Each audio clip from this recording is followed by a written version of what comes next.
In the digital twilight of MySpace, Facebook, and DeviantArt, Welwitschia Goth tapped into the emo and goth's yearning for something both creepy and beautiful at the same time. You can think about cracked porcelain dolls, fluttering butterflies, and ghostly dresses that whisper stories of both sorrow and longing. It has a bit of a sadness and strangeness to it, along with some fairy tale imagery. And the term Welwitschia Goth was first coined by Flip Flapperin on TikTok in early 2023, although this aesthetic does stretch back all the way to the 2000s and even 2010s. Emergent with emo goth circles, it later found companionship in indie horror games, creepypasta lore, and dark fantasy media. Welwitschia Goth draws from classic gothic tones but with playful contrasts, so you'll see deep rich black, blood red, dark purples, and occasionally soft blush, pale pinks, or ghostly violets. And the colors just overall have this sort of elegant yet decaying sort of theme to them. This aesthetic was sort of born out of the early social platform age of MySpace layouts, adorned with butterflies and gothic Lolita styling, along with horror illustrations. And it shares lineage with Morute, but with more elements of horror, mall goth, gothic Lolita, and elements of Catholic horror that meld with sort of fairy tale forced decay and surreal motifs. Some common elements are butterflies, elements of corporate grunge, forests, specifically dead trees, fairy wings, flowers, dolls, especially with cracked faces, and striped socks or pointy shoes. And another sort of name for this aesthetic is whimsical emo. I know for me, I definitely recognized this aesthetic, but didn't know that it was called Welwitschia Goth. So I knew that as soon as I sort of figured out what this was, I had to share a crochet pattern roundup here with you all. And you all voted a little while ago and said that you were interested in seeing it too. So I was really excited to curate this list in this video. I know I had a lot of fun curating all of these patterns, and I hope that you enjoy them too. And I separated all of them into 3 different categories: clothing, accessories, and home decor. And as always, you can find all the exact links to all the patterns that I mentioned over on my blog, which you can find linked in the description box below. All right, let's get started.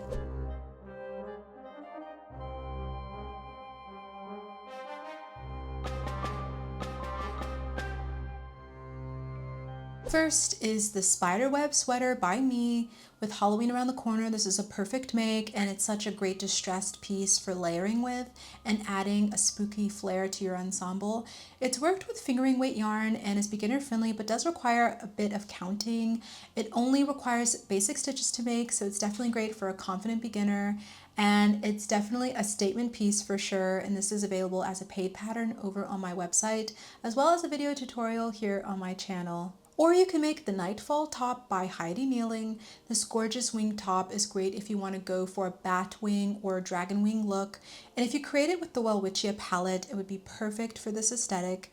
This pattern is a paid pattern over on the Ravelry, and it's made to measure, so it's easy to adjust it to exactly fit you, which is really nice. I also liked the butterfly wrap by Yarnspirations. This one uses Red Heart boutique yarn and is an easy level pattern and creates a lightweight and lacy butterfly shaped wings. It's free on their website and would make a perfect layering piece for chilly evenings, and would be even more perfect, of course, in a darker color palette. You could also make the Morning Glory dress by Heidi Kneeling.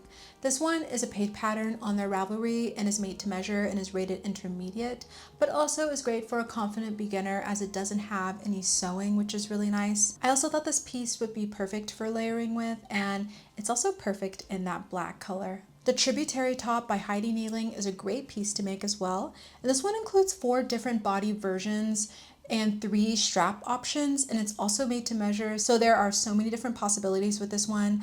I loved the laciness and flowiness of it, and it's a paid pattern over on their Ravelry. I also like the Lily of the Valley skirt by Hannah Trapinski. This one's free on her channel. I love how lacy and flowy this one is.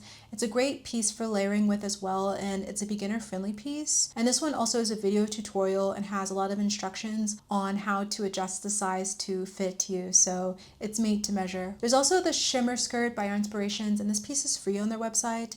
It's great because it also doubles as a poncho, which is pretty nice, and it's more intermediate level to make. The special stitches are the foundation double crochet and shell stitch and the shell over shell, and I loved how lacy this one was as well, and it'd be perfect in a darker purple or red colorway, I thought. And it has sizes extra small to 2XL. The Fairy Wing Top by Roca Crochet is a great one, and this one has a free video tutorial, which is nice. And to make it, you create the front panel, then the wings and side panel, and you finish it off with the straps and the middle scrunch as well. And there are tips on how to make this one to exactly fit you. And what I loved about it was the holes in the wings. It really adds to that Welwitschia vibe. And I also really loved it with the long sleeves as well. They have a really nice option to do that if you prefer. Or make the butterfly top by May Crochets.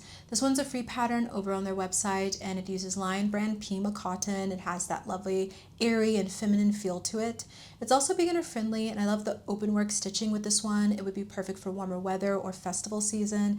And this one is a YouTube video tutorial over on their channel and has sizes extra small to 5XL. I also really love the Midnight Moth cocoon sweater, and this one's a paid pattern over on their Etsy.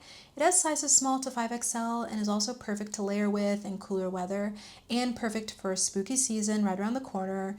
It's beginner friendly to make, and I loved how oversized it is and just the overall flow of this piece, and thought it'd be perfect for this aesthetic. Another great make would be a stripy sweater, and I loved this pattern by Sophie Louise. This one's perfect for beginners and uses simple stitches to create a comfy, relaxed fit pullover. If you stitch it up in a nice darker palette, it would be perfect for rocking with this aesthetic, especially with those bold, chunky stripes. It is good to keep in mind that you do have to adjust the stitch count to make it exactly fit you. This one doesn't have exact stitch counts, but I just love the overall aesthetic and vibe of it, and it'd be really perfect to get inspiration from. And this one's a YouTube video tutorial over on their channel. Or make the skeleton harness by me. I have this one as a YouTube video tutorial here on my channel, and it's also a paid pattern over on my website. It's made with worsted weight yarn and whips up quite quickly and is intermediate level to make because it does require a bit of stitching to finish it off. This one has sizes extra small to 5XL, as well as tips on how to adjust the measurements to fit you, and this one would be perfect as a layering piece and would definitely make a statement. All right, now I'll share some accessories patterns. First is the Web Bolero by Eerie Knots. This one is definitely leaning more towards goth vibes, and it uses medium weight yarn to create an intricate spiderweb effect that drapes over any outfit. Perfect for adding some instant drama and edge to your look, and this one is made to measure and is a paid pattern over in their Etsy shop. Another great pattern is the Butterfly Shawl by Yarn Inspirations, and it's an intermediate level make, and this triangular shaped shawl has a nice elegant look to it and butterfly wings design on it. It features lightweight yarn, so it would flow beautifully, and it's a free pattern over on their website. I thought it was perfect in this colorway, and it uses the fillet technique to make it. And I thought fillet crochet is just a perfect technique in general to use to create this aesthetic with, because it's nice and lacy and delicate. I also loved the fingerless crochet gloves by Yarn Inspirations. It's perfect in that black and white colorway, and I really loved the raised stitching that they created with the puff stitch. The cuffs are worked in rows, and then the hand portions worked in rounds. And there are two sizes, child and adult, and this one's a free pattern over on their website. And if you love fingerless gloves, you might also like these lacy fingerless ones by Handmade by May. This one has a really nice emo feel to it with that fishnet and distressed look. And it's an easy to follow pattern because it's a video tutorial over on their channel. And this one would also be pretty easy and quick to whip up as well. Another great pattern is this Butterfly Shawl by Crochetverse. I liked how dramatic and detailed this one is. It's perfect for intermediate level crocheters, and it's a paid pattern in their Etsy shop. It's modeled after the Cecropia moth, and if you make it in a moody color palette, it would also be a perfect make. This mesh top by Lunar Still is also a fun one. It's a paid pattern over in their Etsy shop, and it's more intermediate level to make. The great thing is that this pattern is made to measure, and you can also adjust it to be a full body top, bolero, or a short sleeve top. There's so many different options with this one, and it's perfect to make and layer with, and I just thought it was really unique and creative, and there are quite a few great patterns over in their shop that would work really well for this aesthetic. So if you love this aesthetic, definitely go and take a look over there. Another great one is this cowl by Rohan Made, and it's more intermediate level to make, and it's a perfect thick and cozy accessory since it's worked up with bulky yarn. It also worked up quite quickly because of that, and it would be a perfect layering piece for cold weather. I loved this one with all the texture, and I also really loved it in that darker black color palette as well. All right, now I'll share some home decor patterns.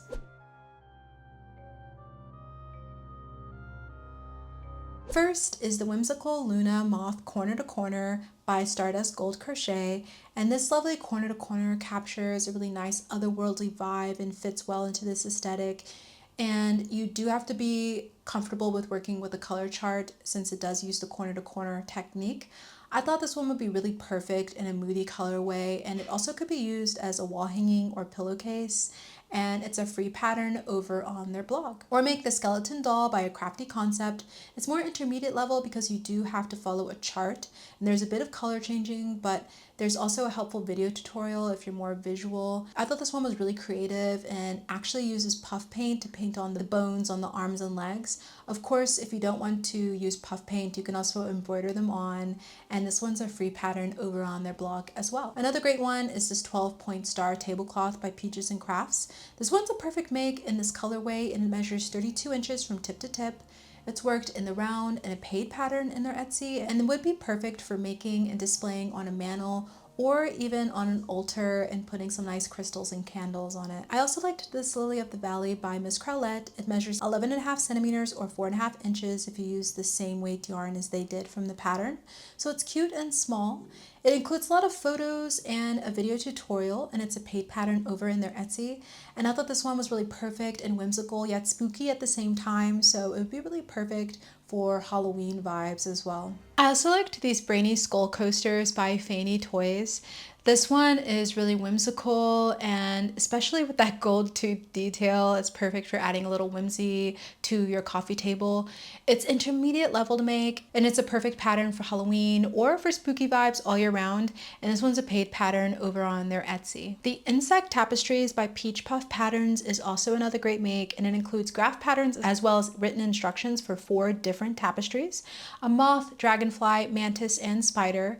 And so it's perfect for adding a moody, dark, whimsical goth vibe to your walls. And I also really liked how they added the rhinestones on this one, and it's a paid pattern over on their Etsy. Well, what did you think of all these patterns and the Welwitschia vibe? Let me know in the comments below, and if you enjoyed it, make sure to let me know as well. And if you enjoyed this video, make sure that you leave a black heart emoji in the comments below, and let me know what other types of crochet roundups you'd like to see from me.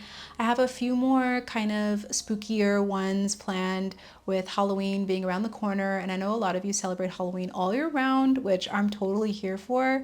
And so make sure that you subscribe and click the bell if you want to join me for any of those future videos. And if you enjoyed this roundup, you might also like the goth roundup as well as the whimsigoth one, so make sure that you check out those ones next.